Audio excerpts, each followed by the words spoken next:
நல்லா ஃப்ரெஷ்ஷான சங்கரா இல்லை, ஃப்ரெஷ்ஷாக இருக்குது. இது வந்து கொசுரா. இது மக்களே பாருங்கள், 300 இது இந்த சங்கரா. மீன் வந்து புதுசு. வாங்கலாமா அதிகமானு கமெண்டில் சொல்லுங்கள். இன்றைக்கி வந்து ஃபுல்லாக என் ஒய்ஃப் வந்து இது ஃபுல்லாக வறுக்க போகிறாங்க.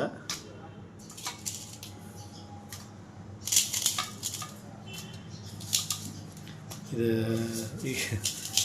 எவ்வளோ இருக்குன்னு செக் பண்ணியாச்சு. அடுத்தது வந்து க்ளீன் பண்ண போகிறோம்.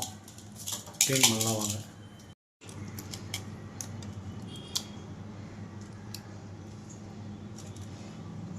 மசாலா போடலாம். ஃபஸ்ட்டு பாருங்கள், புளி தண்ணி ஊற்றுறாங்க மேடமே. பாருங்கள், ரெண்டாவது வந்து இஞ்சி பூண்டு பேஸ்ட்டு போடுறாங்க. மூணாவது பார்த்தீங்கன்னா மஞ்சத்தூள். இந்த மிக்சிங்லாம் போட்டு லைட்டாக கொஞ்சம் காஷ்மீர் சில்லி போட்டால் கொஞ்சம் கலருக்கு நல்லாயிருக்கும்.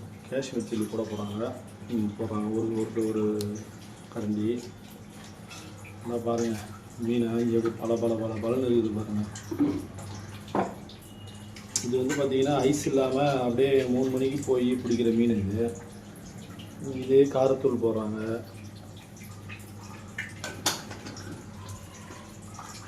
நல்லா கலர்ஃபுல்லாக இருக்குது.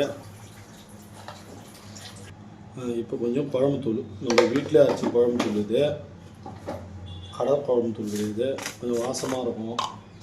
இப்போ கொஞ்சம் அதுக்கு ஏதாவது சால்ட்டு போடுறாங்க. கல் உப்பு போட்டால் செட் ஆகாது இதில், அதனால் சால்ட்டு போடுறாங்க.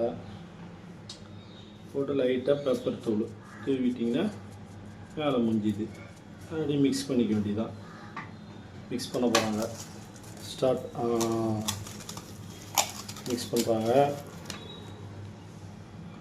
கொஞ்சம் லைட்டாக எண்ணெயை கொஞ்சம் அதில் சேர்த்துக்கிறாங்க. சேர்த்து மிக்ஸ் பண்ணோன்னா கொஞ்சம் அதில் பிடிக்க வச்சிங்களேன் மீனில், அதனால் மிக்ஸ் பண்ணின்னு இருக்கிறாங்க. போட்டாங்க. இந்த மீன் பார்த்திங்கன்னா, இந்த மீன் பேர் தெரியுமா உங்களுக்கு? இந்த மீன் வந்து சங்கரா மீன் சொல்லுவாங்க.